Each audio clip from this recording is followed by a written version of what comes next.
Officer Sarah Mitchell had always prided herself on her nerves of steel.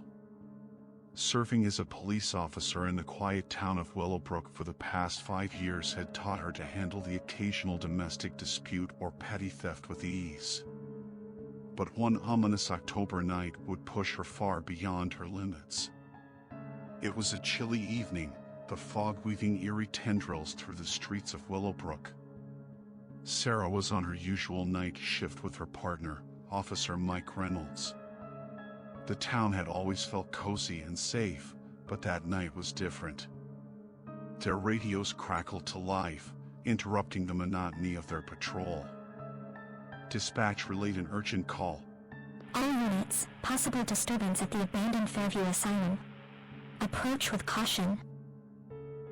Sarah exchanged a glance with Mike as they sped toward Fairview Asylum, an imposing structure at the edge of town, long abandoned and plagued by ghost stories.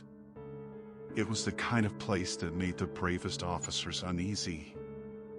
The asylum emerged from the fog like a nightmare, its massive iron gates creaking ominously as they approached. The place was a relic from a darker era, its imposing facades now worn and weathered. The air carried a sense of foreboding as they ventured inside, flashlights cutting through the darkness. Hello, police? Sarah called out, her voice echoing through the empty corridors. Silence greeted them, broken only by the distant sound of dripping water. As they ventured further, strange graffiti and eerie symbols adorned the walls. The place seemed to hum with an eerie energy that sent shivers down their spines. On the second floor, they discovered a room filled with bizarre drawings and writings scrawled across the walls. The writings were disjointed, filled with ramblings about madness and despair, and the drawings depicted disturbing scenes of violence. What in the world? Mike muttered, his voice trailing off. Before Sarah could respond, an unsettling laughter filled the room, echoing off the asylum's decaying walls. It was a laughter that seemed to come from all directions, a laughter tainted with madness. The laughter grew louder, more sinister, as the lights above them flickered and dimmed. Panic surged through Sarah and Mike as they fumbled for their radios, but all they heard was static. From the shadows emerged a figure, a grotesque distortion of a human being. It was Officer Richard Lawson, a fellow officer, but he was no longer recognizable. His eyes gleamed with madness, and his lips curled into a sinister grin. Richard, what's happened to you? Sarah exclaimed, her voice quaking. Richard's laughter grew even more deranged, a chilling sound that sent shivers down their spines. Without warning, he drew his service pistol and opened fire, bullets tearing through the air. Sarah and Mike dove for cover, the drawings and writings on the walls shattered by the hail of bullets. They exchanged panicked glances, realizing that the man they had known had been replaced by a monstrous entity. We have to get out of here. Mike yelled, his voice drowned out by Richard's relentless laughter. But the way out was blocked, and they were trapped with a once trusted colleague who had become a monstrous entity. Sarah returned fire, her shots going wide as fear threatened to consume her. As Richard continued to laugh and shoot, a door at the far end of the room burst open, revealing a terrified woman, her eyes wide with horror.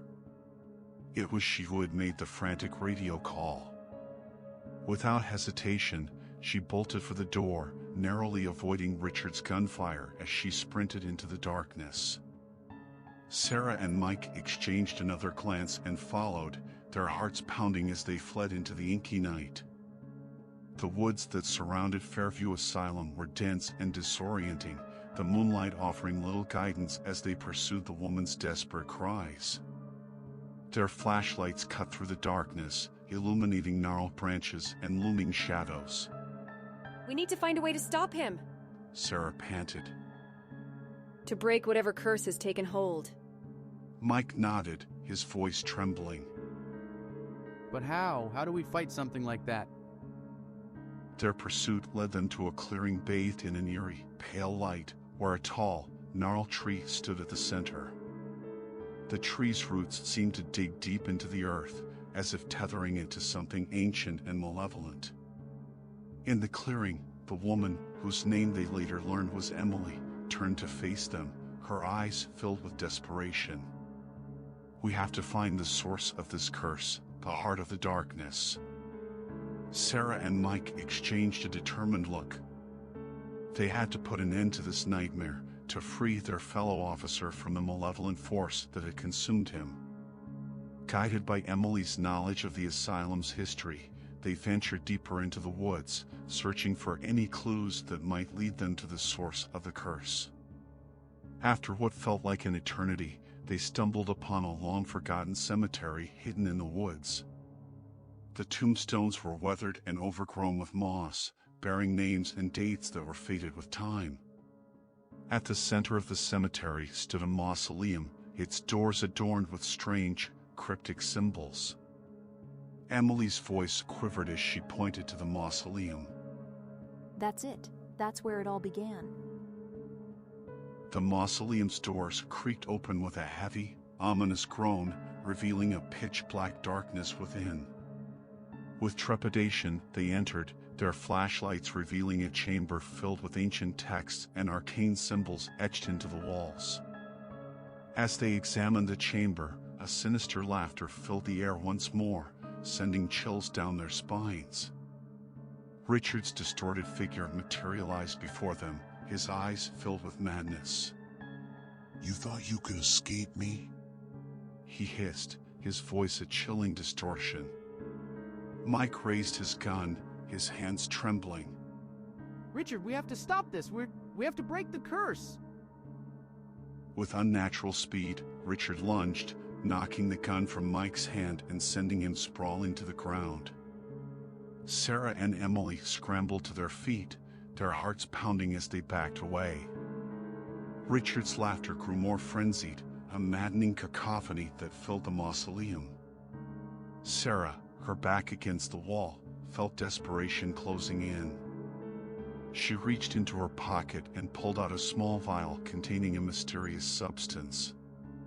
She tossed the vial toward Richard, and it shattered at his feet. A blinding light enveloped him, causing him to scream in agony. The curse had begun to unravel. As the light dissipated, Richard's form shifted and contorted, his features returning to normal. He gasped for breath, confusion and horror in his eyes as he looked at Sarah and Emily. What happened?" He stammered. Sarah helped him to his feet, her voice filled with relief. You were cursed, Richard. We had to break the curse to save you. Tears welled up in Emily's eyes as she spoke. "Thank you for saving us. I never thought I'd see the light of day again." As they exited the mausoleum and made their way back through the woods, Sarah couldn't shake the feeling that Willowbrook would never be the same. The town's peaceful facade had been shattered.